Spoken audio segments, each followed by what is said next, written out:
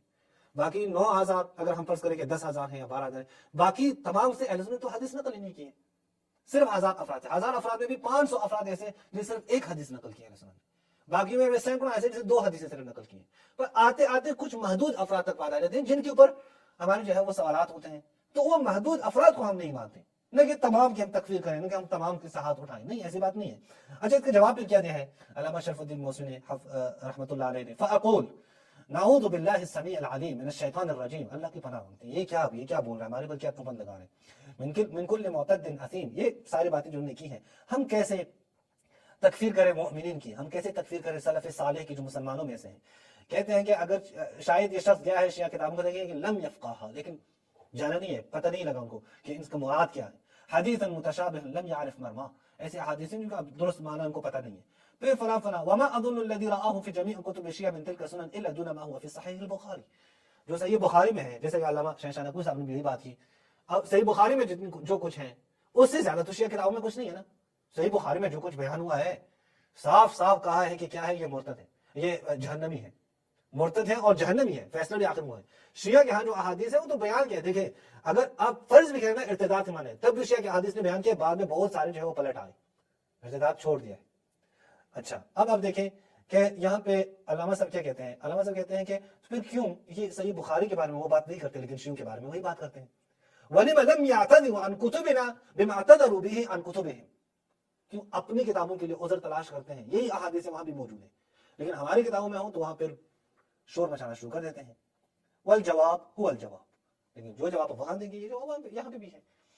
وَإِلَيْكَ مَا أَخْرَجَهُ الْبُخَارِي فِي بَابِ الْحَوْضِ, چلیں اس کی پڑھ لیتے ہیں, اس کی اگرچہ میں نہیں چاہتا کہ اس کی عبارت میں پڑھ لوں.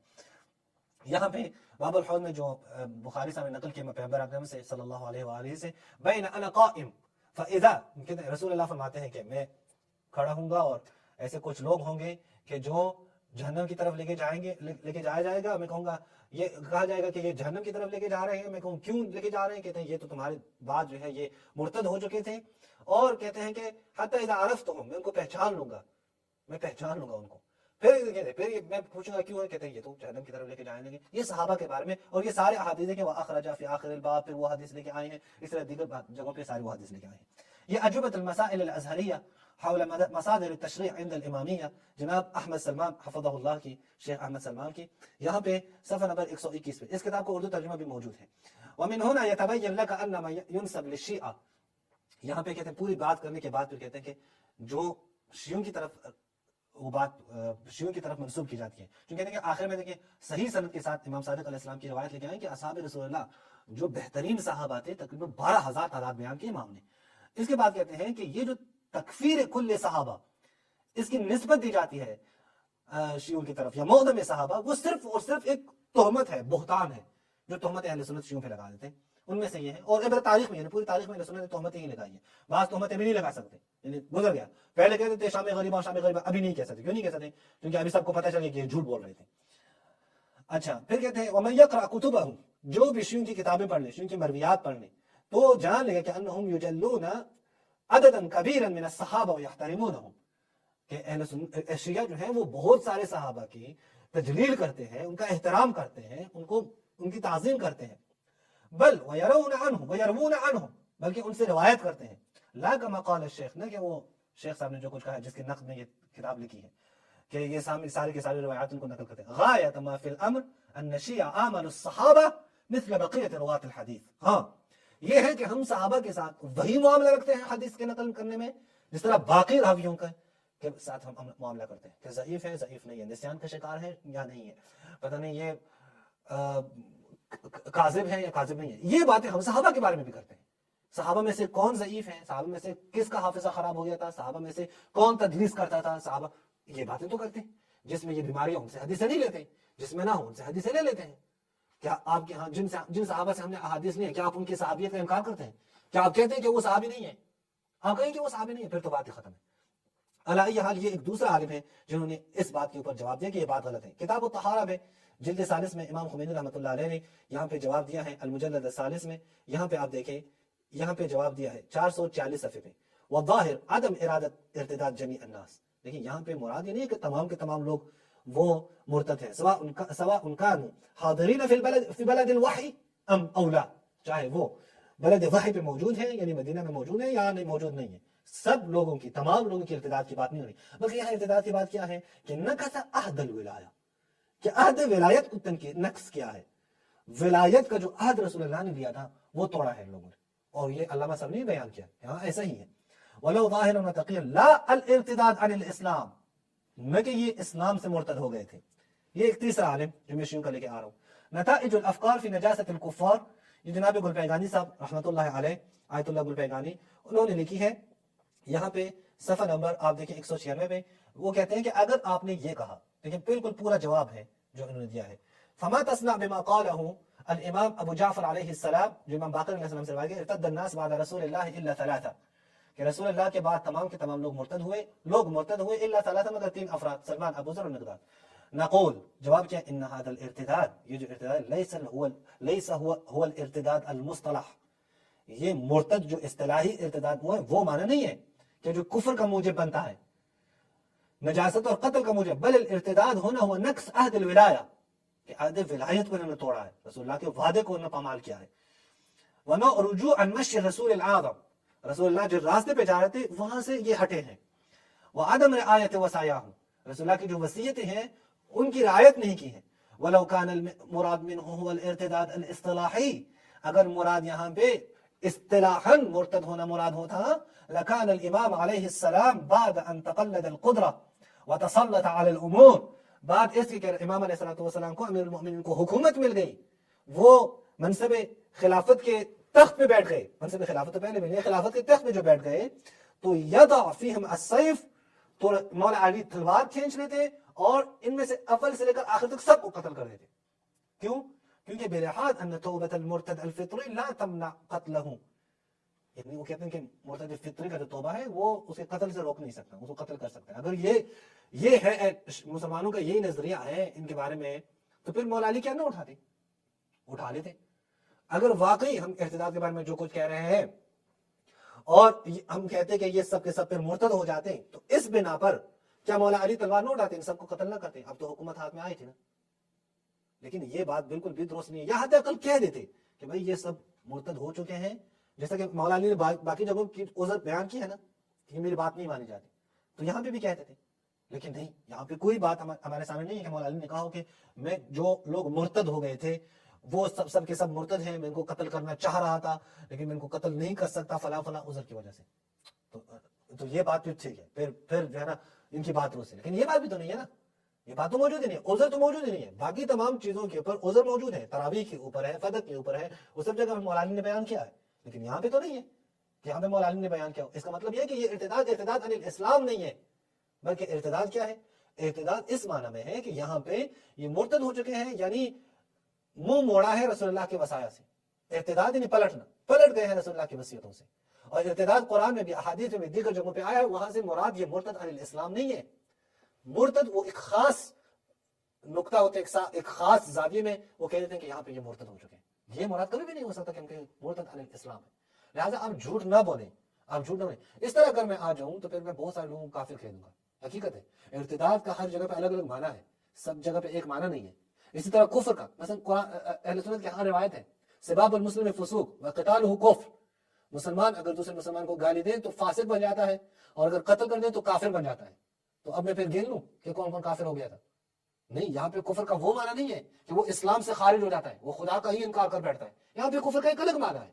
اسی طرح ہر جگہ پہ ان الفاظ کا, ان باتوں کے, ان ورڈز کے الگ الگ میننگز ہوتے ہیں. آپ ایک معنی لے کے وہ سب جگہ پہ فٹ نہیں کر سکتے. اسی طرح یہاں پہ ارتداد بھی ہر جگہ پہ ایک الگ الگ معنی ہے, وہ ایک آپ اٹھا کے سب جگہ پہ فٹ نہیں کر سکتے. یعنی اس کا مطلب یہ ہے کہ آپ جو مشہور کیا ہے آپ نے ارتداد کے حوالے سے، یہ شیعوں کے اوپر صرف اور صرف کیا ہے؟ تہمت ہے، تہمت کے علاوہ کچھ بھی نہیں۔ والسلام علیکم ورحمۃ اللہ وبرکاتہ۔